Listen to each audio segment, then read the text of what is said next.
ರಾಯಚೂರಲ್ಲಿ 1 ಲಕ್ಷ ಲಂಚ ಪಡೆದು ಓಡಿದ ಅಧಿಕಾರಿ ಚೇಸ್ ಮಾಡಿ ಹಿಡಿದ ಲೋಕಾಯುಕ್ತರು.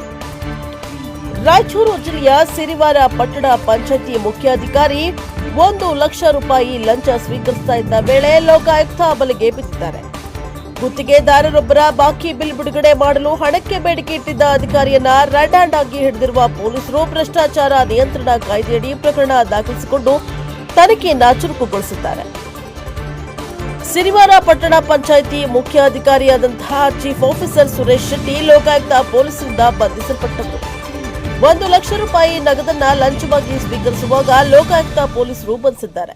ಇದನ್ನ ನೋಡಿದ ಸುರೇಶ್ ಶೆಟ್ಟಿ ಸಿರಿವಾರದಿಂದ ಕವಿತಾಳ ಪಟ್ಟಣದ ಕಡೆಗೆ ಎಸ್ಕೇಪ್ ಆಗಲು ಯತ್ನಿಸಿದ್ದಾರೆ. ಸಿನಿಮಯ ರೀತಿಯಲ್ಲಿ ಕಾರಿನಲ್ಲಿ ಚೇಸ್ ಮಾಡಿದ ಅಧಿಕಾರಿಗಳು ಲಂಚ ಕೋರರನ್ನ ಹಿಡಿದಿದ್ದಾರೆ. ಪಟ್ಟಣ ಪಂಚಾಯಿತಿ ವ್ಯಾಪ್ತಿಯಲ್ಲಿ ನಡೆದ ಕಾಮಗಾರಿಗಳ ಬಿಲ್ ಪಾಸ್ ಮಾಡಲು ಮತ್ತು ಇತರ ಸೌಲಭ್ಯಗಳ ವಿಲೇವಾರಿಗೆ ಲಂಚಕ್ಕೆ ಬೇಡಿಕೆ ಇಟ್ಟಿದ್ರು ಎಂದು ತಿಳಿದುಬಂದಿದೆ.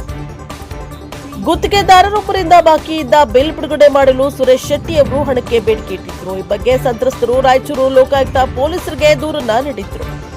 ದೂರಿನನ್ವಯ ಲೋಕಾಯುಕ್ತ ಎಸ್ಪಿ ನೇತೃತ್ವದಲ್ಲಿ ದಾಳಿ ನಡೆಸಿದ ತಂಡ ಮುಖ್ಯಾಧಿಕಾರಿ ಕಚೇರಿಯಲ್ಲಿ 1 ಲಕ್ಷ ರೂಪಾಯಿ ಲಂಚವನ್ನ ಸ್ವೀಕರಿಸ್ತಾ ಇದ್ದಾಗಲೇ ದಾಳಿ ನಡೆಸಿ ಹಣವನ್ನ ವಶಕ್ಕೆ ಪಡಿಸಿಕೊಂಡಿದ್ದಾರೆ. ಪ್ರಸ್ತುತ ಅಧಿಕಾರಿಯನ್ನ ವಶಕ್ಕೆ ಪಡೆಯಲಾಗಿದ್ದು ಭ್ರಷ್ಟಾಚಾರ ನಿಯಂತ್ರಣ ಕಾಯ್ದೆಯಡಿ ಪ್ರಕರಣ ದಾಖಲಿಸಿಕೊಳ್ಳಲಾಗಿದೆ. ದಾಳಿ ವೇಳೆ ಕಚೇರಿಯಲ್ಲಿದ್ದ ಹಲವು ಮಹತ್ವದ ದಾಖಲೆಗಳನ್ನ ಕೂಡ ಲೋಕಾಯುಕ್ತ ಅಧಿಕಾರಿಗಳು ಪರಿಶೀಲನೆಯನ್ನ ನಡೆಸಿದ್ದಾರೆ.